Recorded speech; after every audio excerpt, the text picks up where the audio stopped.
Pernah gak sih kamu ketika lagi stres atau capek sama masalah kamu terus ngerasa sedih atau kecewa dan kamu cerita ke seseorang atau temenmu, tapi mereka malah ngomong kayak gini, udah positive thinking aja, setiap masalah tuh pasti ada hikmahnya.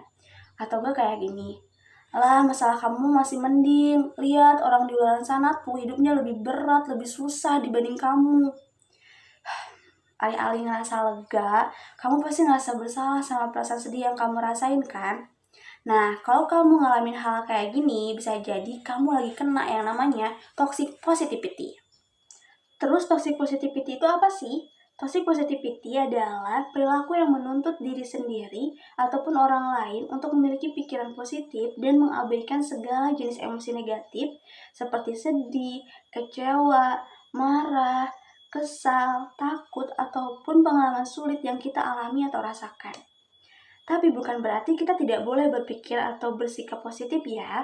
Hanya saja perlu diingat bahwa segala sesuatu yang berlebihan tentu memiliki dampak negatif.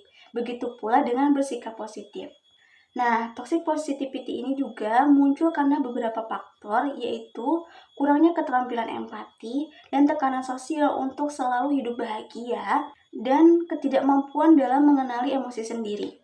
Selain itu, sosial media dan budaya kita yang terlalu menekankan positivitas yang ekstrim juga menjadi pemicu kenapa seseorang terus terjebak dalam toxic positivity ini. Padahal ya, kalau misalnya kita ngerasa sedih, kecewa, marah, itu tuh sebenarnya nggak apa-apa dan manusiawi. Karena kan hidup nggak selalu bahagia dan nggak selalu baik-baik aja.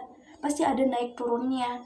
Makanya toxic positivity ini bisa jadi berbahaya kalau terus-terusan terjadi. Soalnya, tanpa sadar ketika kita memaksakan diri sendiri ataupun orang lain untuk terus berpikir atau bersikap positif, itu tuh pasti akan nyebabin dampak yang gak kecil. Pertama, dia jadi gak jujur sama dirinya sendiri.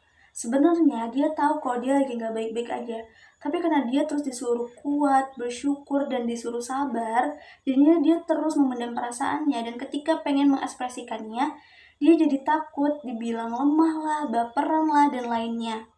Nah, toxic positivity ini dapat diatasi dengan mengakui dan menerima emosi negatif sebagai hal yang manusiawi, serta belajar untuk mengelola emosi tersebut dengan baik, lalu hindari menekan atau menyangkal perasaan negatif, dan cobalah memahami sumber stres tersebut. Selain itu, penting untuk belajar mendengarkan dengan empati dan memberi dukungan tanpa menghakimi. Maka dari itu, yuk pelan-pelan belajar buat menerima semua perasaan yang kita rasakan.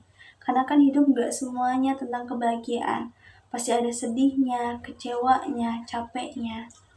So it's okay to not be okay.